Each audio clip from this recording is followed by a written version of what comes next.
Hello बच्चे, let's read the question. Assertion: a force applied on the body always does work on the body. Reason: if a force applied on a body displaces the body along the direction of the force, then the work done will be maximum. Okay. Assertion देख है कि जब भी अगर body पे हमने force लगाया तो हमेशा जो बॉडी है वो वर्क करेगी, ये जरूरी नहीं है.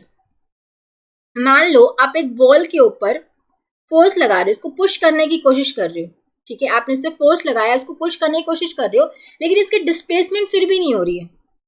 डिस्प्लेसमेंट इसकी 0 है यहाँ पे, तो यहाँ पे कुछ वर्क हो रहा है? No work,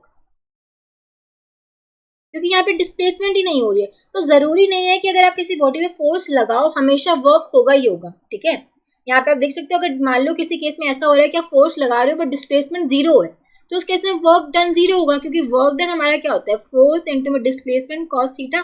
theta is the angle between the direction of the force and displacement. ठीक है, अगर यहाँ पे आपकी डिस्प्लेसमेंट ही नहीं है, डिस्प्लेसमेंट 0, तो वर्क डन तो ऑटोमेटिकली 0 हो गया, राइट. तो जरूरी नहीं है कि फोर्स लगाने पे हमेशा बॉडी पे कुछ ना कुछ वर्क होगा.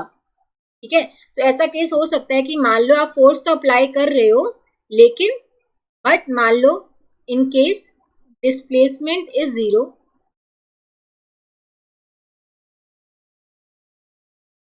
तो वर्क डन 0 हो सकता है. ठीक है, या फिर ऐसी सिचुएशन भी हो सकता है, मान लो कि आप फोर्स इस तरीके से लगा रहे हो, फोर्स हमारा इस तरीके से लग रहा है कि मान लो फोर्स ऐसे लग रहा है और डिस्प्लेसमेंट हमारी कुछ इस डायरेक्शन में हो रही है, मतलब कुछ ऐसी सिचुएशन बन जाए. ठीक है, तो मे भी हो सकता है कि मतलब ऐसी सिचुएशन बन जाए कि फोर्स एंड डिस्प्लेसमेंट एक दूसरे के परपेंडिकुलर हो, उस केस में भी वर्क डन हमारा 0 हो सकता है ना. तो ये जरूरी नहीं है कि हमारा वर्क डन हमेशा होगा ही होगा. ठीक है, तो असर्शन हमारा फॉल्स हो गया. उसके बाद रीजन में दे रखा है कि if a force applied on a body displaces the body along the direction of the force and the work done will be maximum.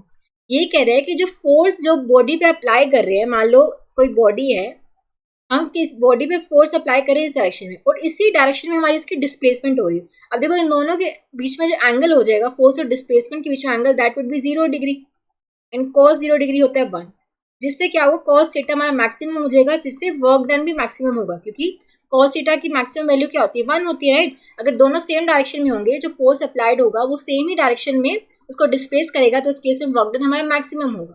तो रीजन हमारा ट्रू है बट असर्शन फॉल्स है. ऐसा हम बोल सकते हैं assertion is false and the reason is true. So option D would be the correct choice. I hope आप सबको समझ आया होगा. Thank you so much.